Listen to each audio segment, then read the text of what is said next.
There's no rest for the 7'2" teen basketball star Kai Sotto as he heads out of the country soon to chase his NBA dream. The 16-year-old Cager is set to leave on April 1st to train in Atlanta and Florida for 2 months under East-West Private Agency. And magpalakas ng katawan, and yun yung sa tingin kong maging improvement ko kasi yun naman talagang disadvantage ko pagdating lalo na sa ngayong world competition na kasi nakita ko nung Asia pa lang, parang nahihirapan na ako. And lalo na kaya akong sa world pa. And syempre hindi ko naman hayaan mangyari na mahirapan ako. Kaya siseryosohin ko tong 2 months ng training ko dito bago mag-world.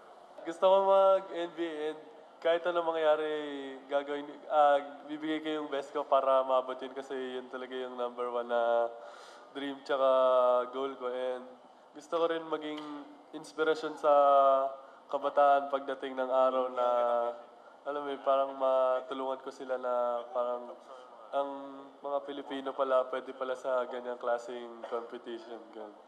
Kai's overseas training will also help boost his upcoming stint with Batangilas in the FIBA Under-19 World Cup this June. But plans afterwards still remain unclear. According to Kai's father, Irvin Sotto, they haven't decided yet where he is going, despite good offers from European clubs in Spain and Germany. But he adds, the US NCAA won't be an option for his son. Kung magaling ka talagang tumingin kung paano maglaro ng basketball, alam mo yung skill set ng anak ko. Ang unang stop namin, mag-US muna kami para mag-training kasi alam naman nating lahat na ang kailangan talaga ni Kai lumakas yung katawan niya, no? So alam mo naman yung basketball, it's a physical game para makipagsabayan siya dun sa mga malalakas na players. So kailangan mag-start muna siya ng training, intensive training para lumakas yung katawan niya. Kai was one of the key players for Ateneo when they won the UAAP Juniors crown in 2018.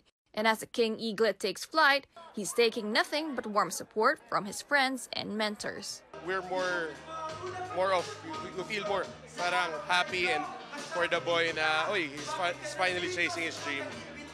So, in that sense, may miss lang namin siya, but not really sad. This is one special opportunity for Kai to show us what Filipinos can really reach, and I'm just here to mainly give him advice. Kai will devote the next 2 to 3 years focusing on his goal to be the first pure Filipino player to join the NBA by 2021 or 2022.